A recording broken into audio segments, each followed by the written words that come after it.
भगवान श्री कृष्ण और विदुर पत्नी की भक्ति। महाभारत के समय की बात है। भगवान श्री कृष्ण पांडवों के संदेशवाहक बनकर हस्तिनापुर पहुंचे थे। वे वहां कौरवों के राजा धृतराष्ट्र और दुर्योधन को समझाने आए थे कि वे पांडवों को उनका अधिकार दे दें और युद्ध से बचें। दुर्योधन ने सोचा कि श्री कृष्ण द्वारका के राजा हैं, इसलिए उन्हें अपने महल में ठहराकर अपने पक्ष में किया जा सकता है।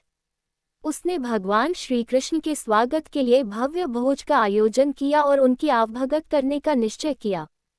दुर्योधन ने भगवान श्री कृष्ण से कहा, हे माधव, आप मेरे महल में पधारें, आपके लिए दिव्य भोजन की व्यवस्था की गई है। लेकिन श्री कृष्ण मुस्कुराए और बोले, दुर्योधन, भोजन प्रेम से दिया जाना चाहिए, न कि अहंकार से। मैं वहां जाऊंगा जहां मुझे प्रेम से बुलाया जाएगा। ये कहकर भगवान श्री कृष्ण दुर्योधन के महल जाने के बजाय अपने प्रिय भक्त महात्मा विदुर के घर चल पड़े। विदुर कौरवों के मंत्री थे, लेकिन बहुत ही सरल, धर्मपरायण और सच्चे भक्त थे। विदुर घर पर नहीं थे, लेकिन उनकी पत्नी भगवान श्री कृष्ण को देख बहुत प्रसन्न हो गईं। उनके पास कोई राजसी भोजन नहीं था, न ही कोई विशेष तैयारी। वे प्रेम और भक्ति में इतनी मग्न हो गईं कि जो भी मिला उसी से भगवान की सेवा करने लगीं। उन्होंने केले उठाए और श्री कृष्ण को खिलाने लगीं। भक्ति के आनंद में वे इतनी डूबी हुई थीं कि उन्होंने भूलवश केले के छिलके ही भगवान को खिला दिए और केले कूड़े में फेंक दिए। लेकिन श्री कृष्ण मुस्कुरा रहे थे।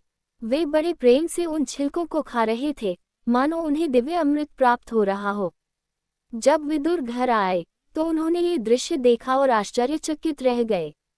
उन्होंने अपनी पत्नी से कहा, अरे, तू क्या कर रही है? तूने केले फेंक दिए और छिलके भगवान को खिला दिए। तब विदुर की पत्नी को अपनी गलती का एहसास हुआ और वह लज्जित हो गई। लेकिन श्री कृष्ण बोले, विदुर, ये छिलके भी मुझमें भक्ति और प्रेम से दिए गए हैं, इसलिए ये मेरे लिए किसी अमृत से कम नहीं है। शिक्षा। इस कथा से हमें ये सीख मिलती है कि भगवान को बाहरी दिखावे या धन दौलत की आवश्यकता नहीं होती। वे केवल प्रेम, भक्ति और श्रद्धा के भूखे होते हैं। यदि कोई सच्चे हृदय से उन्हें याद करता है तो वे उसके घर स्वयं पधारते हैं और उसकी भक्ति को स्वीकार करते हैं। Small diamond. भगवान धन या